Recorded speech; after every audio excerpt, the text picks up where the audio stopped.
Vamos a estar en el libro de los Salmos. Váyase poniendo por ahí en el libro de los Salmos. Para los que toman notas, este estudio se llama Zafín Zafado es perdonado. Zafín Zafado es perdonado.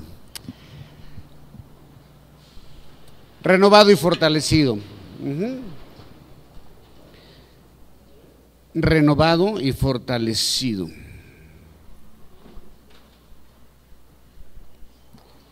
¿Alguna vez alguien se ha sentido abatido en cuanto a las cosas de Dios?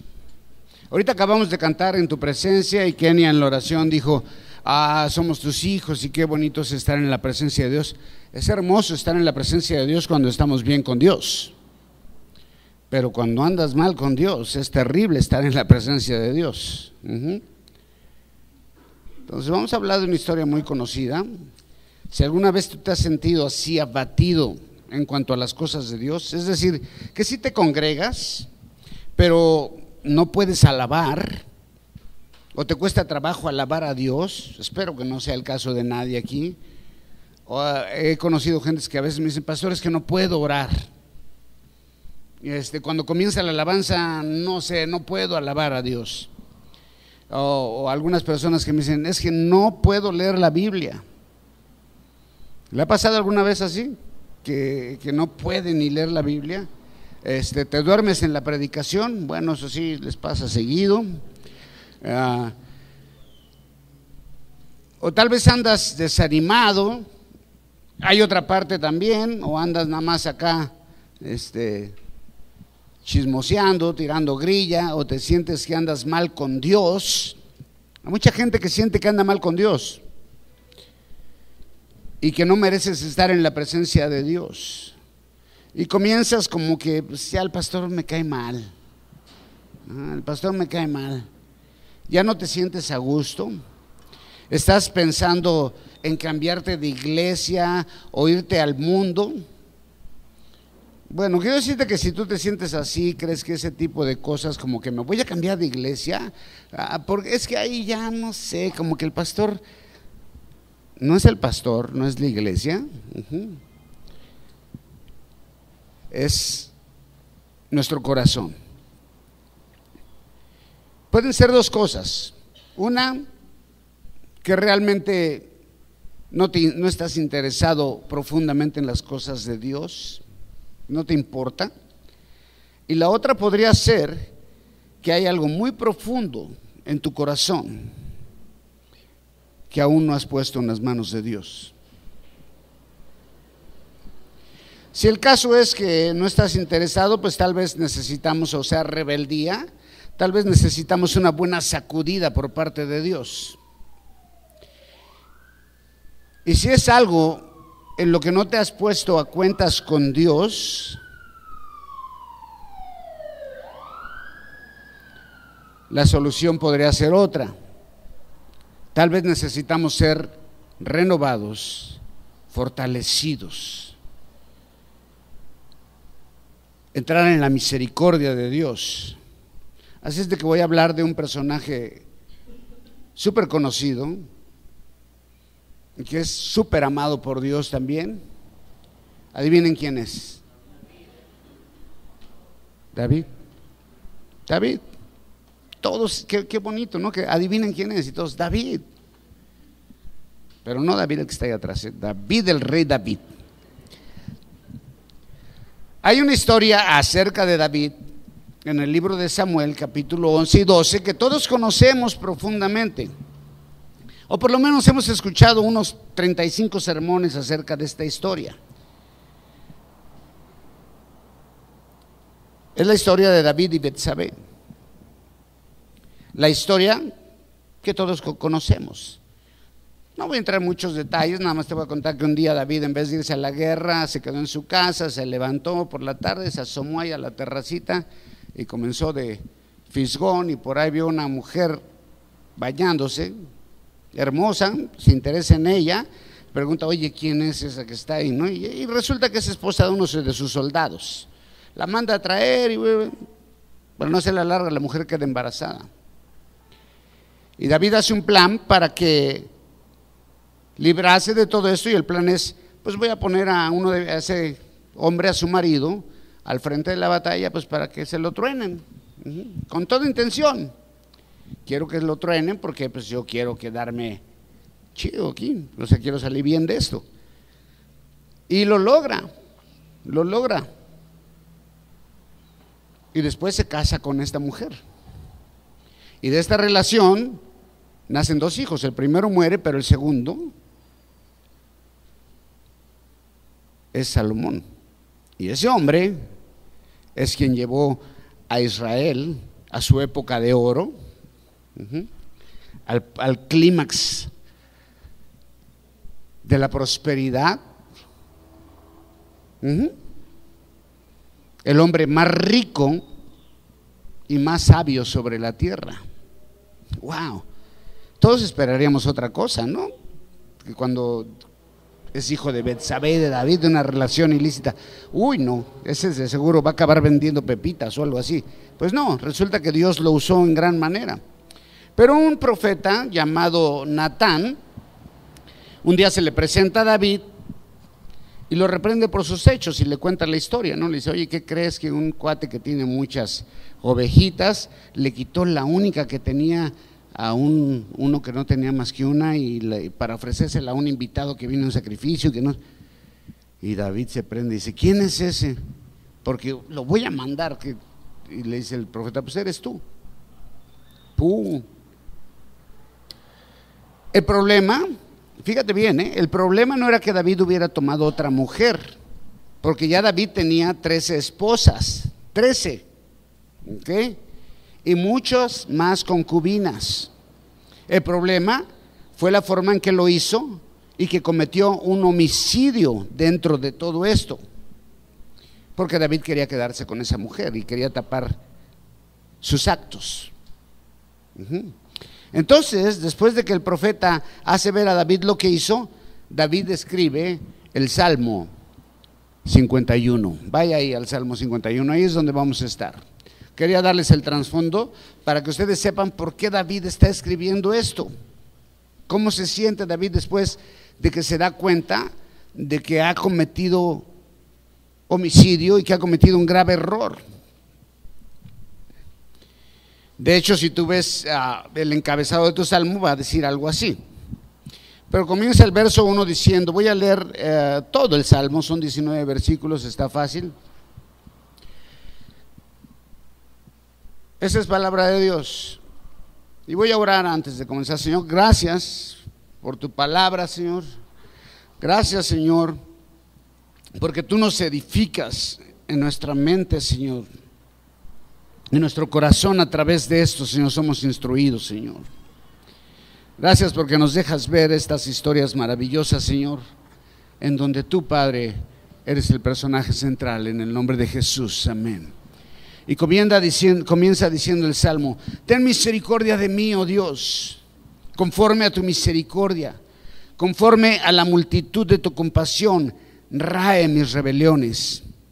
Lávame más y más de mi iniquidad y límpiame de mi pecado, porque yo reconozco mis rebeliones y mi pecado está siempre delante de mí.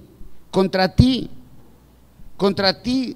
solo he pecado y he hecho lo malo delante de tus ojos, para que seas reconocido justo en tu palabra y puro en tu juicio. Y aquí el dolor de mi iniquidad me ha hecho revolcar. Mi madre me concibió para que el pecado fuera removido de mí. He aquí, tú amas la verdad. En lo íntimo y en lo secreto me has hecho comprender sabiduría. Remueva el pecado en mí con hisopo y seré limpio. Lávame y seré emblanquecido más que la nieve. Hazme oír gozo y alegría, y se recrearán los huesos que has abatido. Esconde tu rostro de mis pecados y rae todas mis maldades. Crea en mí, oh Dios, un corazón limpio. Renueva un espíritu recto dentro de mí. No me eches de delante de ti y no quites de mí tu Santo Espíritu.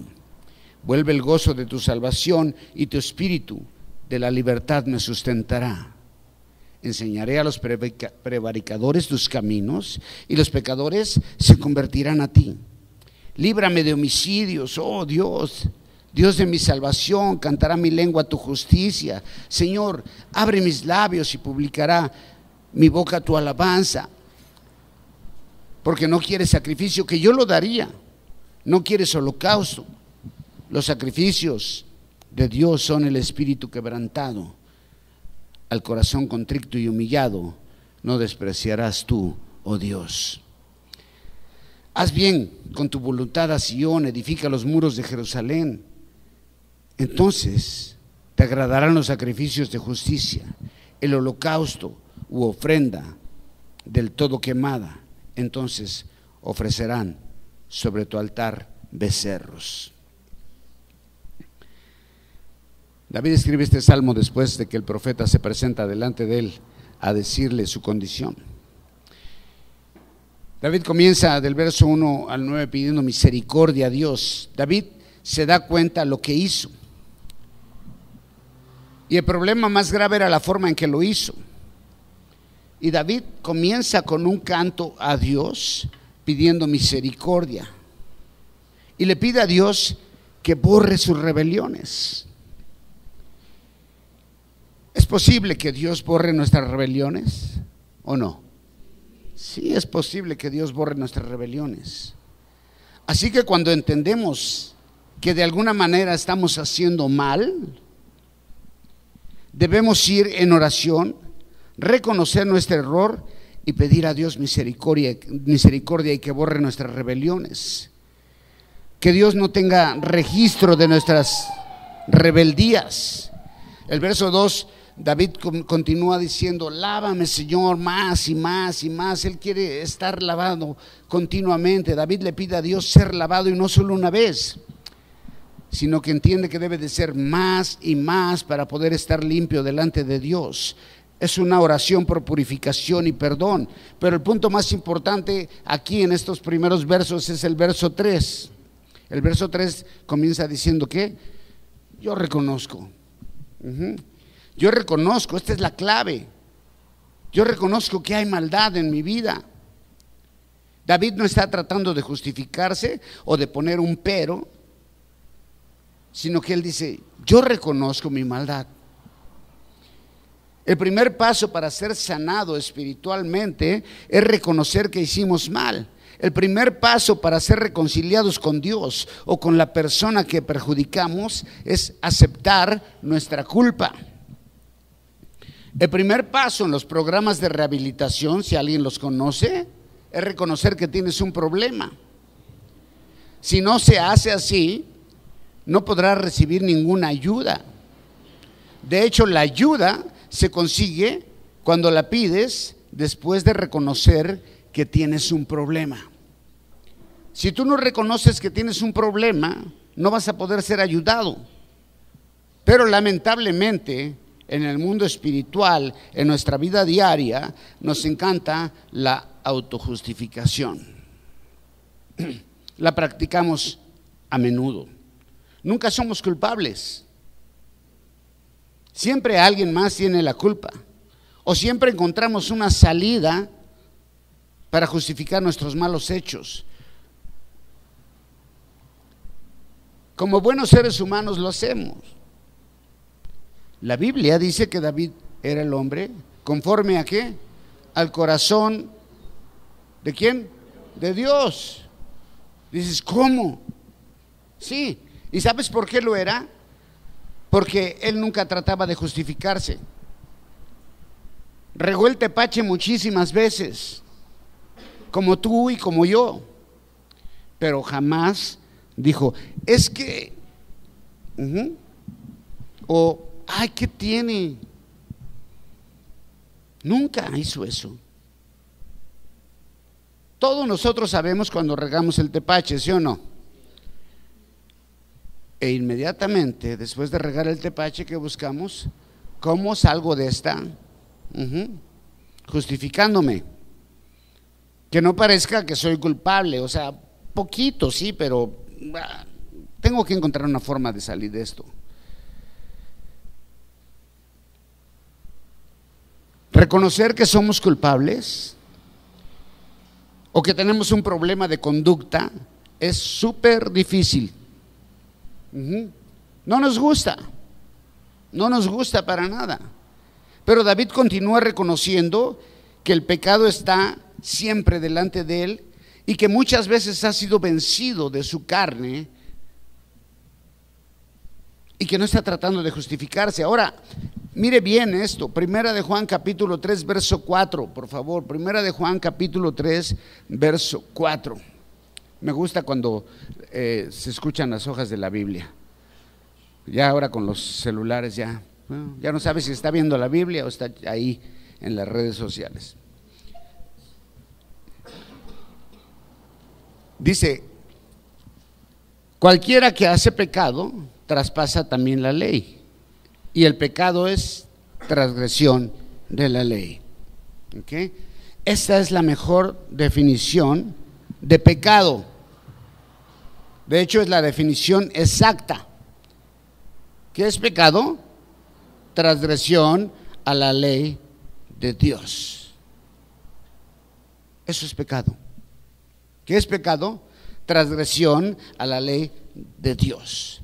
Y déjame decirte una cosa: todos traspasamos la ley de Dios. Pero ahora nos encanta decir como creyentes, es algo que nos han enseñado y con lo cual podemos salir de cualquier problema: estoy bajo la gracia. Y sí estamos bajo la gracia, pero la gracia no elimina la ley. ¿Okay? La gracia elimina los sistemas de sacrificios, los rituales, y nos traslada a un estado de santidad posicional por medio de Jesús. Pero la ley sigue vigente. ¿Okay? Toda transgresión a la ley es pecado, aunque ahora en la iglesia hacemos énfasis en pecados casi siempre de carácter moral o de otro tipo. Algo que parece escandaloso es lo que la iglesia ahora dice: pero déjame decirte que, por ejemplo, no dar ofrendas también es pecado. Mentir, chismear, no congregarse o simplemente no honrar a tus padres, también eres un transgresor de la ley. Y todos los pecados son en contra de ¿quién? De Dios. Eso es lo que dice David. El pecado no fue contra un hombre o una mujer, fue contra Dios. Todo pecado, aunque involucre personas afectadas, es contra Dios en primer plano. El punto es porque yo estoy violando su ley, y como infractor de la ley debo pagar multa o pedir misericordia. Y David concluye que él reconoce su rebelión sin tratar de justificarse, y es para que la palabra de Dios y sus juicios sean reconocidos como justos. David es el líder de la nación, es el rey. Y si él no reconoce su rebelión, nadie tomaría la palabra y la ley de Dios como justa y pura. Después el verso 5 y 6, verso 5, perdón, David dice que ha sido formado en maldad. Ponlo: he aquí en maldad he sido formado y en pecado me concibió mi madre. Y podríamos decir, ahí está la justificación. David se está justificando y ahí. No, pues es que ¿qué quieres? Pues soy pecador. Pues no, la verdad es que David solo está reconociendo la naturaleza pecaminosa de todo ser humano. Sí, todo ser humano tiene esa naturaleza, hasta ya sabes quién. Ahorita que está de moda, ¿verdad? Todos, hermano, todos. Aunque algunos pretendemos ser súper santos y puros, la naturaleza pecaminosa vive en nosotros. Seamos auténticos delante de Dios y de los demás. Porque David dice en el verso 6: yo sé que tú amas la verdad. Tú amas la verdad. Así que David dice, y tengo que reconocer que esa verdad, en lo íntimo, lo sé. No hay nada que pueda ocultar ante Dios. ¿Cree que puedas ocultar algo delante de Dios? Yo soy quien soy. Yo soy quien soy. Y no me parezco a nadie, ¿sí se acuerdan de esa? Yo no puedo negar delante de Dios lo que yo soy. Y es de sabios admitir ante Dios que sabemos lo que somos, aunque muchos pretendemos que engañar a Dios. Y podemos engañar al hombre y a muchos más, pero a Dios no. Así que seamos mejor auténticos y digamos como David: Señor, necesito que me limpies, necesito ser purificado. Y los sistemas de purificación en ese tiempo, ¿sabe cuáles eran? Era ofrecer sacrificio, holocausto, o el baño ceremonial que tomaban los sacerdotes antes de entrar al lugar santísimo o al lugar santo a ofrecer los sacrificios. Pero David quiere ir a una purificación, fíjate aquí, esto es el punto donde vamos a entrar. David quiere ir a una purificación más profunda, no externa, sino en el interior. David quiere que Dios quebrante su corazón para poder alcanzar misericordia. David usa figuras de la naturaleza y dice que quiere ser en su interior más blanco que la nieve, no solo de manera externa, sino en lo interno. Y David continúa hasta el verso 8 pidiendo que Dios le restaure, y ahora David se siente abatido cuando se da cuenta que no puede esconder de Dios su condición. Pero ahora lo único que le queda es esperar la misericordia de Dios. Y toda esta porción, David reconoce su condición de ser humano y su naturaleza, y dedica estos primeros 8 versos de su canción como introducción a lo que David realmente quiere que Dios haga en su vida. Pero como dije, no puede haber una restauración sin antes reconocer nuestra maldad. Verso 10 al 14, David comienza con su pedido. Esto es lo más bonito de todo. No, agarre la onda aquí, Este es lo más bonito de todo. Ya David dice: sí, soy así, así nací, así me moriré, con todos mis... Pues no te tienes que morir así. Dios puede cambiar tu mente y tu corazón y tu manera de vivir. ¿Sabías eso? Wow.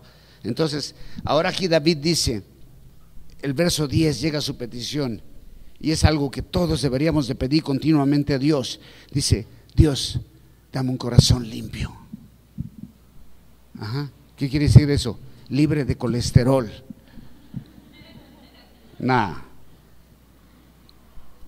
Dame una renovación del espíritu.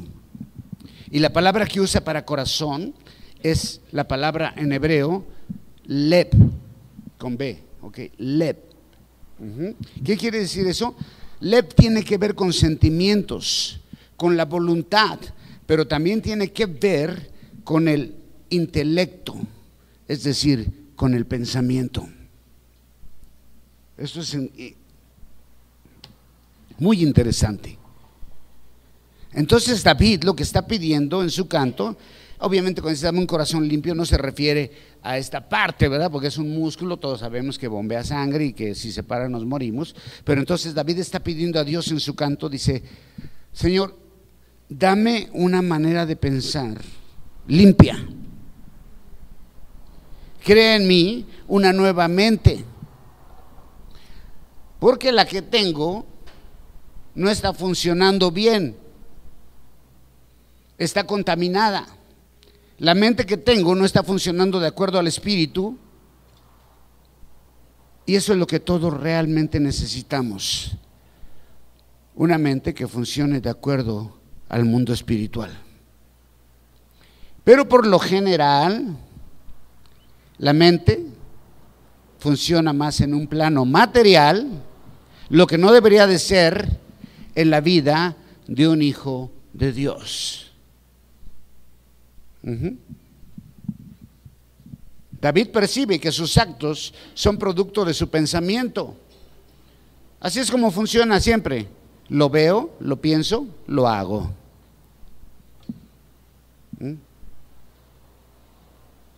No se trata de que seas una persona visual, es que así trabaja el enemigo. Y necesitamos una mente que funcione con el mundo espiritual. Después David se da cuenta que necesita una segunda cosa. Eso es un espíritu recto, dice, dentro de mí. David entiende que debe de haber un caminar recto en los caminos de Dios. Y eso también está en su interior. No es algo externo, no es una manda. Hay mucha gente que por medio de una manda, de un caminar de aquí a no sé, a San Juan, dicen, ¿verdad? Se van, ¿sí? Que los sanjuaneros piensan que con eso ya estamos bien con Dios.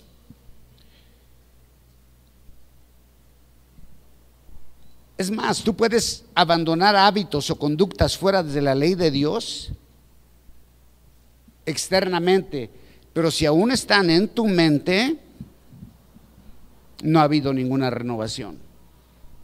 No ha habido ninguna renovación si lo dejaste de hacer, pero sigue en tu mente. Entonces, la renovación comienza en la manera de pensar y culmina en la manera de sentir y actuar. Y todo esto se lleva a cabo en un plano espiritual, una mente y un espíritu renovados que dejan el plano material y los pensamientos del mundo en segundo término. Los malos pensamientos no deben de existir en una mente renovada y en un espíritu recto.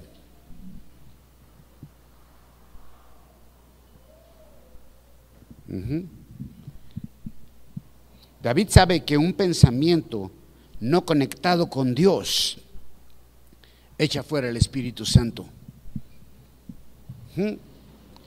David se siente abatido y quiere volver a sentir ese gozo que sentía en su interior, quiere volver a tener ese espíritu y ese pensamiento noble. Y dice, cuando tú hagas eso en mí, entonces en el verso 13 dice, yo voy a comenzar a enseñar, entonces sí voy a comenzar a enseñar a los pecadores en tus caminos y ellos se van a convertir a ti. David sabe que en ese momento no puede hablar de la ley de Dios. ¿Por qué? ¿Por qué no puede hablar de la ley de Dios? Porque es un transgresor. Porque es un transgresor. ¿Y cómo puede hablar un infractor de la ley de Dios y de respetar la ley de Dios? ¿Quién le va a creer? Igual con nosotros, ¿no? Perdemos la autoridad para hablar de Dios cuando estamos viviendo fuera de la ley de Dios. Y sabe que hasta que no tenga un cambio de mente y una restauración interna, no va a poder hablar de la palabra de Dios. Pero una vez que se haya producido la renovación, entonces llevará la palabra y todos los que le escuchen alcanzarán misericordia al reconocer sus transgresiones. Y luego dice el verso 14, que aquí es el punto de todo esto, dice, líbrame de homicidios. David acababa de cometer un homicidio. Y no era un crimen de guerra, ¿ves? Porque David se anduvo en la guerra y dice el canto, David mató a 10,000 y Saúl a sus 1,000 y el pueblo se regocijaba, ¿no? Uno la cantaba, Caín mató a Abel y el pueblo se regocijaba. Esa le confundió la letra, si quieres. Pero bueno, el punto es que David ha cometido un homicidio y no es en la guerra. Y este homicidio lo comete de manera intelectual. Él lo planeó, él lo pensó. Eso era su mente. Una mente no limpia, no pura, pero sabe que si Dios le otorga su petición, él entonces podrá volver a volver a cantar y alabar a Dios. Cuando permanecemos en un estado desconectado de Dios, fuera de la ley de Dios, no podemos alabar a Dios. No podemos alabar a Dios. Por eso en el verso 15 dice: abre mis labios, abre mis labios. ¿Y qué? Y publicará mi boca tu alabanza. David quiere que Dios vuelva a poner alabanza en su boca. Y es cuando nosotros no reconocemos nuestra naturaleza pecaminosa, cuando no hemos ido a Dios poniendo nuestras transgresiones sobre la mesa, nos es difícil alabar a Dios. ¿Ve? Por eso a veces vemos tanta gente cuando estamos en la alabanza así.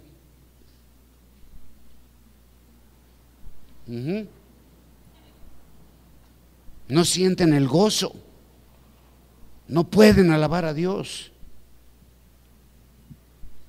Y lo único que pueden hacer es parar la trompa y quedarse así.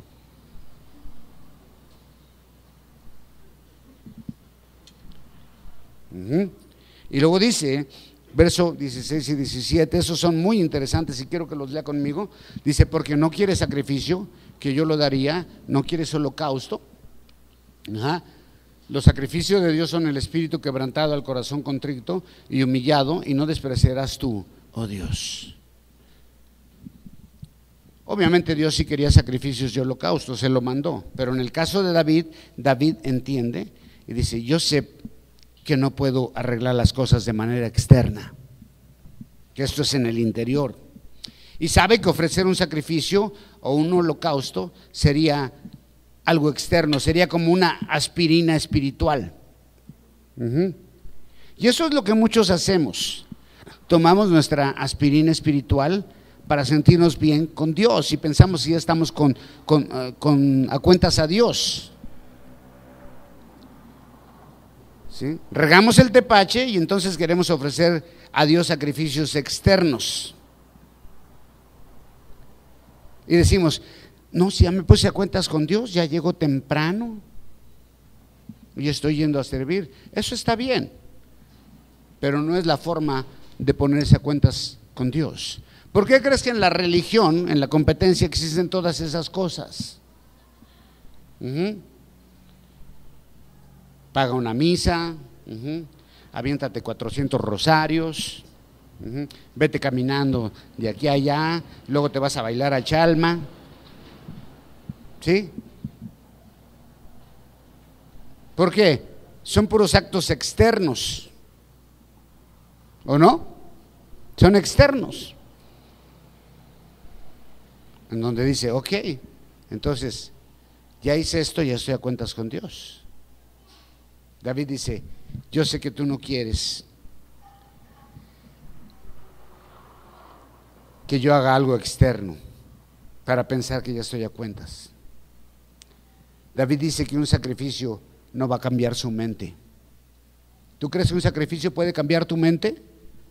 En este tiempo hay mucha gente que durante el tiempo de Cuaresma dice: en la Cuaresma, por ahí me dijeron que alguien dijo: no voy a tomar Coca-Cola. Entonces ya es un sacrificio externo que me va a poner a cuentas con Dios. No voy a comer carne. ¿Sí? Ya no voy a fumar en la Cuaresma, pero acabando la Cuaresma vuelvo a fumar. Entonces digo: ya me puse chido con Dios porque hice algo externo. Y dice David: aunque yo sé que un sacrificio no va a cambiar mi mente, lo haría con gusto, pero sé que no es la solución para mi caso. Yo necesito una mente nueva. Y después concluye, dice: los sacrificios a Dios son el corazón contrito y humillado, no despreciarás tú, oh Dios. ¿Ok? Entonces, ¿qué quiere Dios?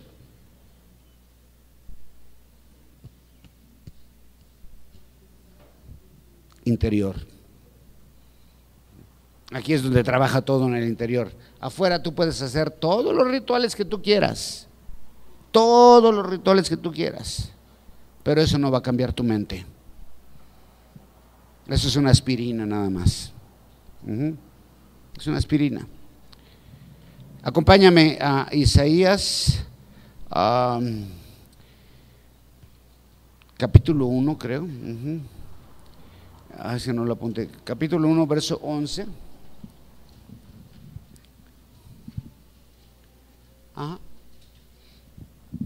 Mira lo que dice.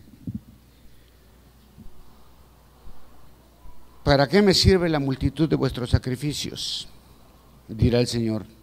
Hastiado estoy de holocaustos de carneros y de cebo de animales gordos. No quiero sangre de bueyes, ni de ovejas, ni de machos cabríos. Después le dice: ¿quién les demandó esto de vuestras manos? Cuando venís a ver mi rostro, a aullar mis atrios. No me traigáis más presente vano. El perfume me es abominación. Luna nueva y sábado, al convocar asamblea, no las puedo sufrir. Iniquidad, solemnidad. Vuestras lunas nuevas y vuestras fiestas solemnes las tiene aborrecidas mi alma. Me han sido carga. Cansado estoy de llevarlas. Wow. El profeta le está diciendo al pueblo, Isaías le está diciendo al pueblo de Dios, en todo el libro de Isaías es reprensión. Le dice: ¿quién les dijo que trajeran a hacer sacrificios? ¿Quién les dijo que estén haciendo sus rituales externos? O sea, ¿creen que con eso ya se pusieron bien conmigo? Dice Dios. Estoy hasta acá, así, hasta el gorro de su religión. Que va la peregrinación aquí, que la romería, que acá. Todo eso, y también lo que hacemos aquí, dice Dios, me tienen hasta acá. Yo no quiero eso. No quiero eso. Lo dice el profeta al pueblo cuando sus corazones estaban tan lejos de Dios. Pero eso sí, seguían haciendo todos los rituales. Como decirle, estaban lejos de Dios, pero se seguían congregando los domingos. Estaban lejos de Dios, pero seguían yendo a misa.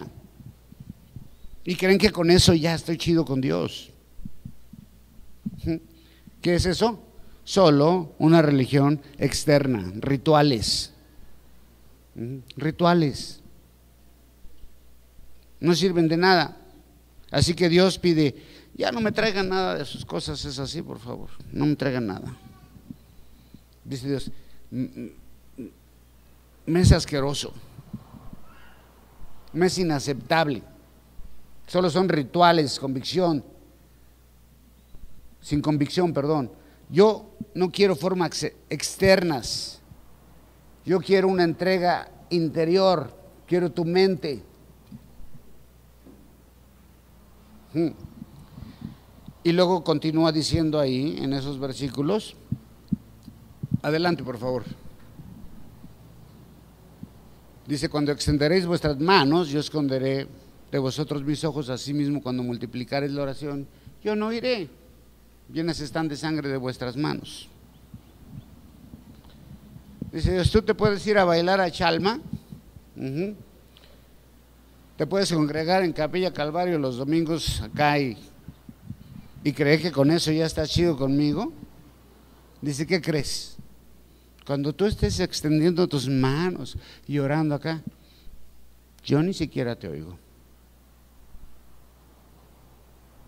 Eres un ritualista nada más.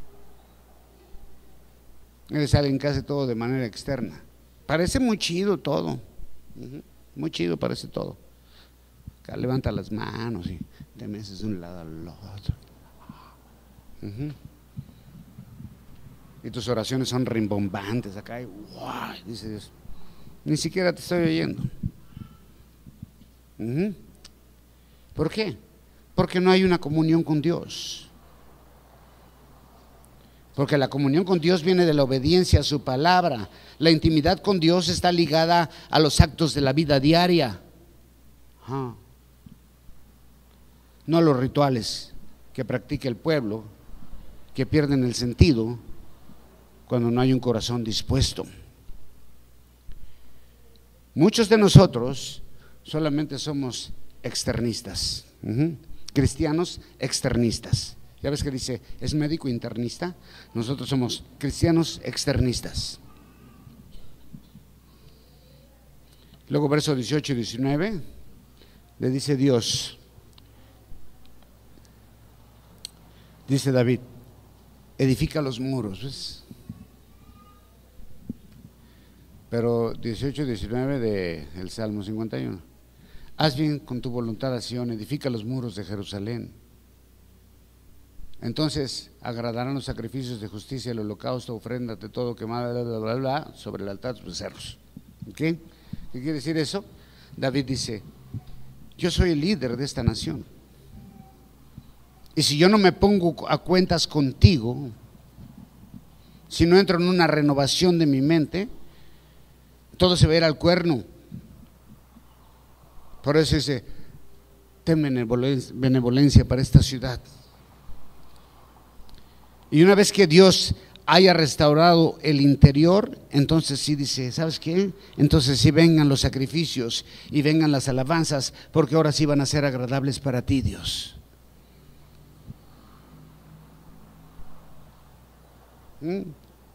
Cuando no estamos bien con Dios, tú piensas que le estás cantando a Dios. No le estás cantando a nadie. Tu alabanza llega hasta ahí, hasta el techo, no es pum, ya. No está, llegó. Entonces, aquí el punto es, antes de ofrecer religión, antes de ofrecer sacrificios externos, de parecer muy, pero no, tienes que tener una relación interior y renovada con Dios. No es externo, es en el interior. No es en el cuerpo, es en la mente. En la mente. Y mi versículo, uno de mis versículos, dos versículos que son de mis favoritos, Primera de Mario capítulo 3, perdón, Romanos 12, vaya ahí.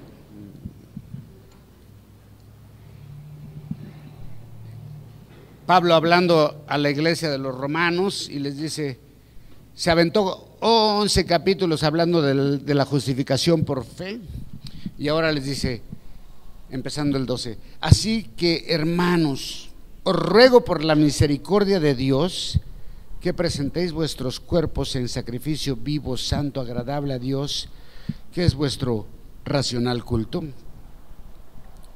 y no os conforméis a este siglo, mas transformaos por la renovación de vuestra alma, para que experimentéis cuál sea la buena voluntad de Dios, agradable y perfecta.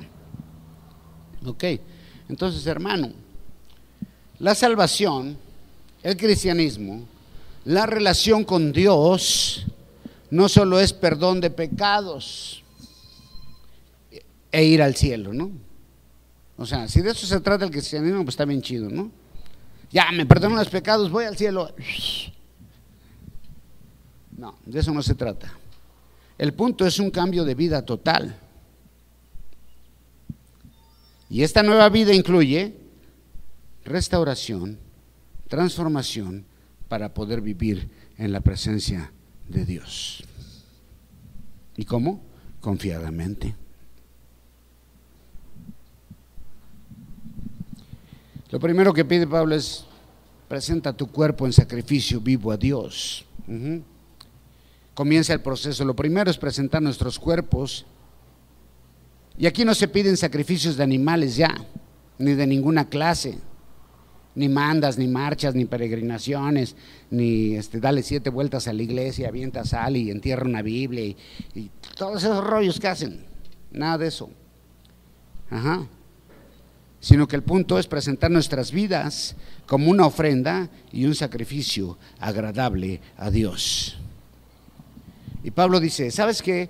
Hay que consagrar nuestra vida a Dios. Y lo primero es presentando nuestros cuerpos a Dios. Después nos lleva a presentar todas nuestras facultades intelectuales y espirituales en una consagración completa. Alma, cuerpo y mente. Así dice el mandamiento, ¿no? Adorarás al Señor tu Dios como ¿qué? Toda tu mente, toda tu alma, todo tu cuerpo. Consagración completa. No quiero ritos, no quiero rituales. No quiero cadochos, dice, ¿no? ¿Sí saben cuáles son los cadochos? Sí, pues ahí está. Espíritu, alma y cuerpo, todo rendido a Él en respuesta a su sacrificio. Las facultades físicas y mentales están conectadas y dependen unas de las otras en gran manera. Y Pablo les quiere expresar a sus lectores, lo que quiere que entiendan es que deben de morir al dominio de la carne, es decir, al cuerpo, para dar paso al dominio de la mente, y la mente bajo el dominio del Espíritu Santo. ¿Ok? ¿Sí está entendido? Bien chido, ¿no? Muera tu carne para que seas dominado por tu mente y tu mente sea dominada por el Espíritu Santo. Lamentablemente la mayoría somos dominados por la carne y hacemos más lo que nos pide la carne, porque nuestra mente y nuestra carne están conectadas totalmente. Entonces la carne dice esto, tú lo haces. ¿Y de qué se trata? De que nuestro intelecto conectado con el Espíritu Santo debe de ser más fuerte que nuestra carne.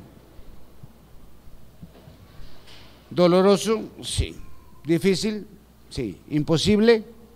No. El punto que dice Pablo es: no vivas de acuerdo al patrón del mundo. No te hagas a la forma del mundo. Lamentablemente, nosotros los creyentes tenemos un porcentaje de mundo mucho más alto que un porcentaje de Dios. Bueno, es que vivimos en este mundo. Pues sí, Cristo también estuvo en este mundo. Ah, sí, pero no había Facebook, si no también se hubiera enganchado. No se hubiera enganchado tampoco. Entonces, no te hagas al patrón del mundo, pero tampoco te hagas a un patrón de un santurrón, de un religioso santurrón. Pablo nos lleva a pensar en un cambio que surge a través de una renovación en tu mente. Y la transformación en el creyente es mental, no es exterior. Yo me puedo vestir acá estilo pentecostal y todo ese rollo, y puedo parecer muy cristiano, pero si mi mente no está conectada con Dios, no hay ninguna transformación. Y la palabra que usa ahí Pablo para transformación, ya saben cuál es, ¿no? Metanoe, que quiere decir que metamorfosis. Y nos lleva a pensar en esa transformación que tienen algunos insectos, ¿verdad? ¿Como cuál? La más famosa, ¿cuál es? La mariposa. Bueno, la mariposa. ¿Y cuál otra? ¿Qué otro insecto se transforma? ¿No saben otro? Los sapos, se van transformando hasta convertirse de un ajolote en un sapo, y que después le da un beso a una muchacha y se convierte en un príncipe.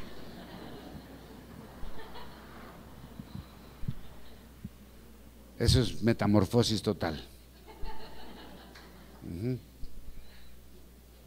Alguna vez yo fui un sapo. Dice, sigue siendo. Ahora soy un príncipe azul. Bueno, la transformación es mental, no es exterior, ¿no?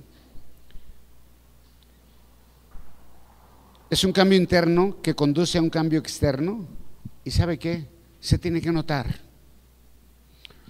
Tus actos, acciones y pensamientos, tus actos y acciones tienen que coincidir con tus pensamientos.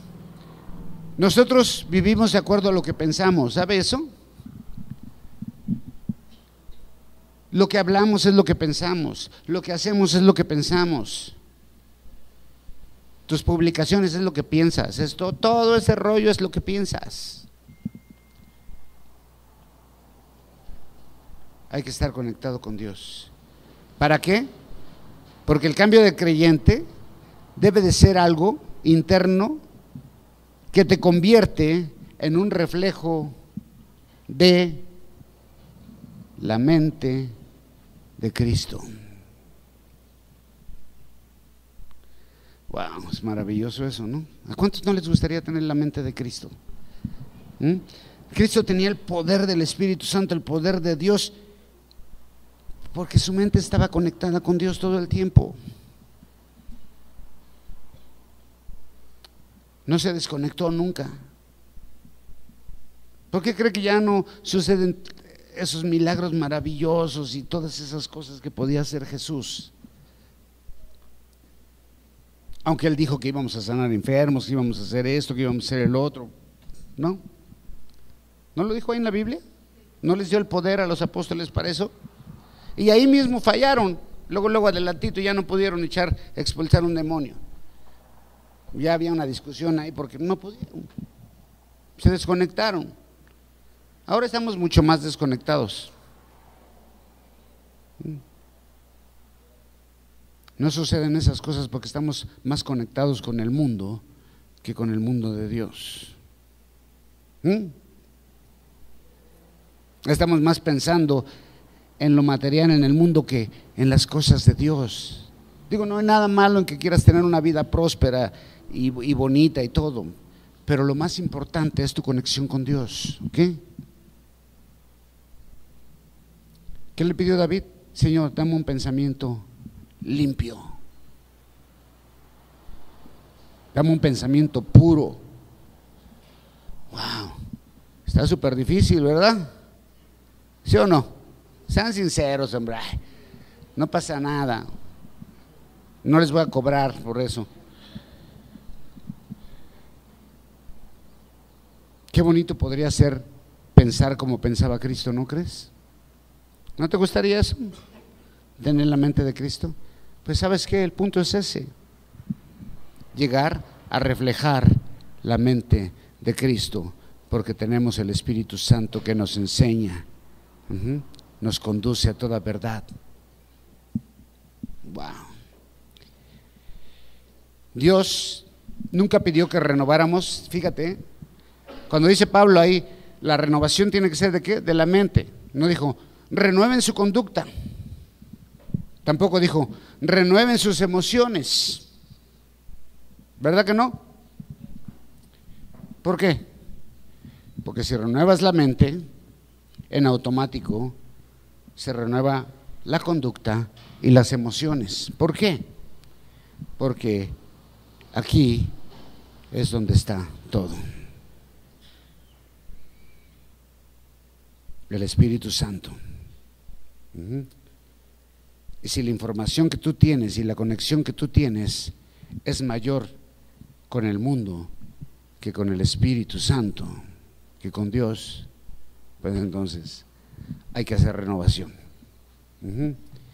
Porque con la mente renovada el creyente queda capacitado para entender, que dice, la perfecta y agradable voluntad de Dios. Es decir, con la mente renovada el creyente queda capacitado para entender lo que Dios quiere y espera de cada uno de nosotros. Y quien no tenga la mente renovada no va a entender nada.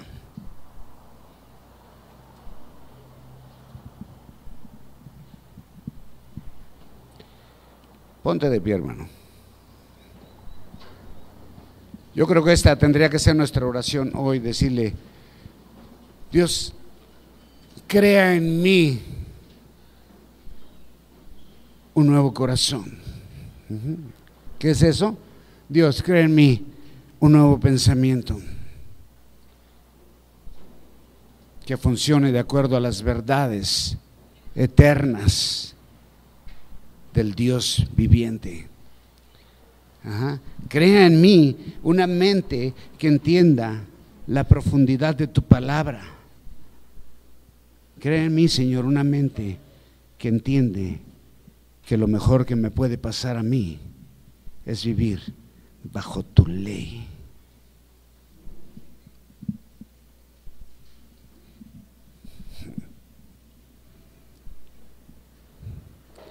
Padre, te damos gracias, Señor, por tu palabra, Señor.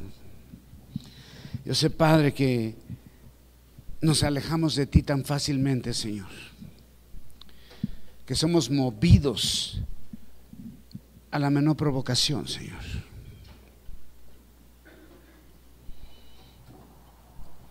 Padre, que tú quieres que permanezcamos firmes, que nada pueda contaminar nuestro pensamiento y corazón en nuestra relación íntima contigo, Señor. Que no hay nada más importante en este mundo y en ningún lugar que estar conectados contigo, Padre. Dios, límpianos, lávanos, Señor, más y más y más. Conéctanos, Señor, en el Espíritu contigo, Señor. Quiero estar, Señor, en ti y tú en mí, Señor. Quiero vivir en ti, Padre. Ayúdanos, Señor, a conectarnos contigo, a cambiar nuestro pensamiento, a ser renovados y fortalecidos, porque hemos sido abatidos, Señor. Y a veces tenemos ese dolor tan grande en nuestros corazones de no poder acercarnos a ti para alabarte y adorarte y servirte, Señor, porque sabemos que hay cosas que están estorbando en nuestra relación, Señor. Oh, bendito Dios, como David, hoy te digo, Señor, crea en mí una nueva mente, crea en mí un nuevo corazón, límpiame, lávame, purifícame, Señor. Haz misericordia a mi vida, Señor. Hazme volver a sentir el gozo y la alegría, Señor, para poder venir a alabarte, Señor, a darte la gloria y la honra. Fortaléceme, Señor. Bendíceme. Levanta, Señor. Levanta mi vida una vez más. En el nombre de Jesús. Amén.